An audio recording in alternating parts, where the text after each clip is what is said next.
In this video, I'm going to show you how to change the spark plug and change the oil on your snowblower with the Briggs & Stratton Polar Force Pro engine.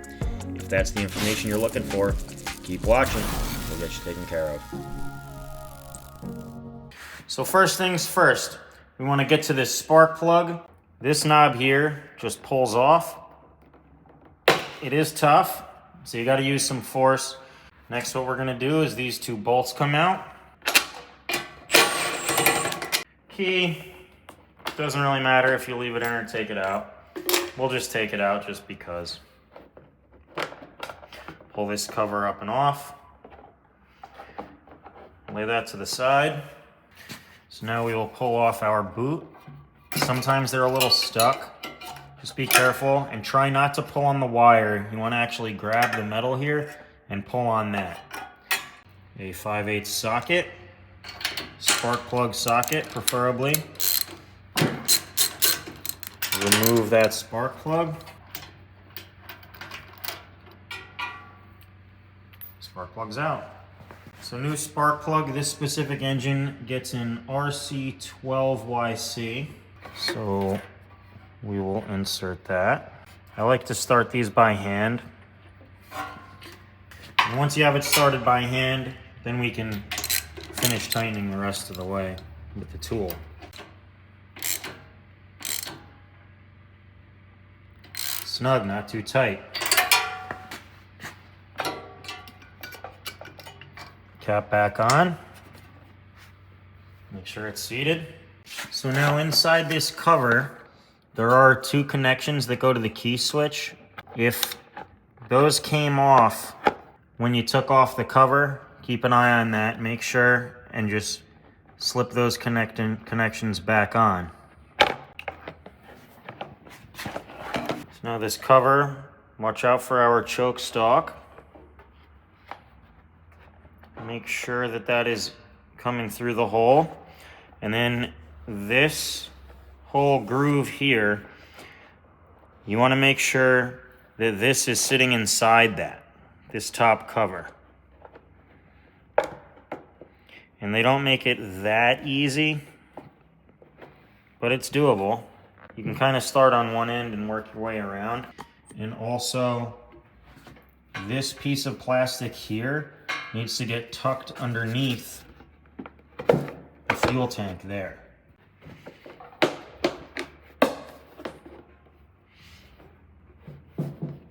So that's down. Line up your bolt holes, put your bolts in. Tighten those down. Key back in. Choke knob. It can only go on one way. So you see we have a fat side and a thin side. We also have that on here. So thin side being over here, fat side being over here. And then put it on. Push down. There we are. You just changed the spark plug. So before we drain this oil, what I actually like to do is tilt the machine back. So when we drain the oil, most of it doesn't get all over the machine. So what I do is just take a 2x4 or some piece of wood or anything you got, and we can lift the machine and slip that under there and rest it underneath the scraper bar. So if you're at the top of the machine, and we come down, this is the pipe that we drain the oil out of, right underneath the pull start cover. And before you take off that cap on that drain plug, you do want to make sure that you can loosen your oil fill. If you can't get this out and you drain your oil, you are SOL, because now you're going to be fidgeting and fighting with something like this for a while, because you won't be able to fill your oil back up. So of course, make sure you have a drain pan here. As we loosen this cap, it's probably going to try and loosen the nipple also. So some of them, they put a slot on there for us. Some of them they don't. So we're actually going to hold that with a wrench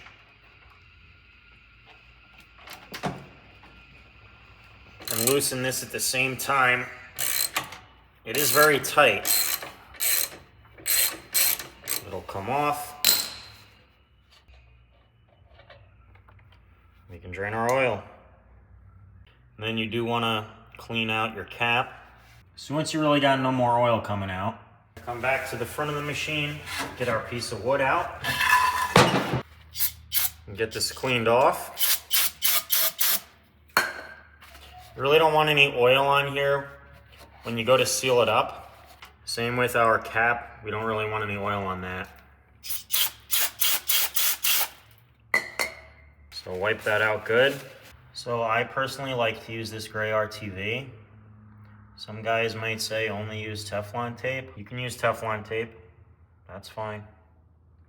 If you use RTV, just don't use like so much that it makes an absolute disaster of a mess. Just a little bit, but enough to fill the threads. And then make sure your finger's clean because this stuff will get everywhere. So put our cap back on and we can tighten our cap.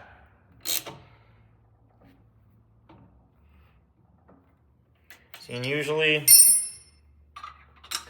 once this starts to also spin the nipple, we're usually tight enough. You can hold that. Just go another little bit. If you want, you can wipe up any extra sealant that might have made a little bit of a mess. So we're gonna need a clean funnel, clean paper towel, remove the dipstick, wipe that clean so you don't have to worry about getting oil wherever you happen to put this down. This engine wants 530, so that's what we put in.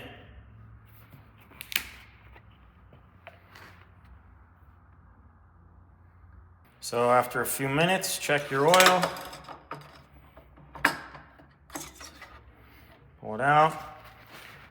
You guys can't see that, and I know this camera won't focus on it, but we are right here. This is our dot, and we are right here. So we're gonna have to add just a little bit more oil. It's about another 12 ounces or so. And then just, add a little bit until you're at the correct level.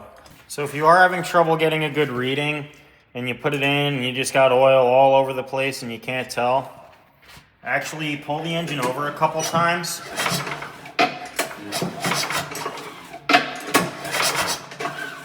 Don't start it, of course. That'll move the oil around just a little bit. Sometimes that I've found there gets a little air pocket in there and the oil gets stuck in the tube. So now we will check our level. Oh, there we go. And now we're right to the top. Twist that, make sure it's on good. Make sure to wipe up any sort of mess, and you just changed your oil.